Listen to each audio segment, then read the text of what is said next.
जो जमी जमा बिक्री कार्यालय सब आमर अच्छी जहाँ को आम रेजिस्ट्रेशन ऑफिस बोली कहूँ से प्रकृत जो जमी बिक्री हुए तार 15,000 पर्यंत केस ट्रांजेक्शन होता है बाकीटा सब ऑनलाइन रे प्रदान करा होता है। आज आम निष्पत्ति करुचे संपूर्ण भाव में जमी किणा बिका होता कार्य को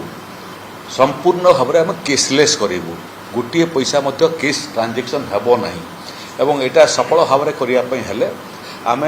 तार जो रूपरेख प्रस्तुत करुचु से कहीं जड़े जदि जमी किणवाई चाहिए और किणवा और बिकवा लोक भितर जदि कथबार्ता छिंडीगला ताहले आउ ताकू कौनसी दफ्तर को जाकरी आवेदन करिवार आवश्यक पड़ो ना केवल जो समय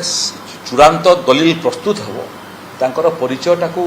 चिन्हट करने केवल से उपस्थित हेबे एवं तांकर दलील मध्य अपेक्षा करने पड़ो ना सेटा ऑनलाइन रे से पाई पारिबे। विषय यहाँ जे मध्यस्थी कारोबार को रोकवाई एवं जमी किणा बिका होता दफ्तर सबको दुर्नीति मुक्त करने ये पदक्षेप नियाई यार मोडालिटी प्रस्तुत होगा से बाबद में एसओपी जारी हेब एवं जो माने ये अधिकारी मैंने अच्छा स्वतंत्र ट्रेनिंग कर्मशाला आम व्यवस्था करुचु। ये गुड़िए निष्पत्ति आज राजस्व एवं विपर्यय परिचालना विभाग तरफ नियाई आज एसीएस रेवेन्यू एवं एसआरसी बाद ब्रिज कंस्ट्रक्शन कॉर्पोरेशन अधिकारी माने इंजीनियर माने उपस्थित थे वास्ट डिपार्टमेंट अधिकारी माने उपस्थित थे अन्य जो जो मानकर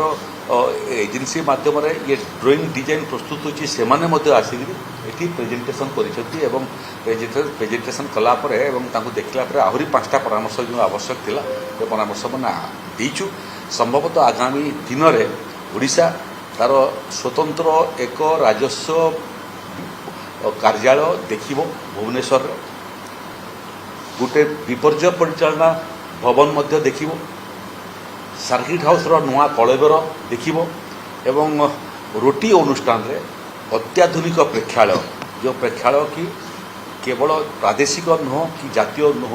आंतर्जातिक सम्मेलन करला भलिया प्रेक्षालय आम करने जाऊँ एवं आउ गोटे महत्वपूर्ण विषय जोटा है सेटा हूँ जी समस्त प्रकार जमी जमा मामलार कारोबार आम केसलेस करने जाऊँ।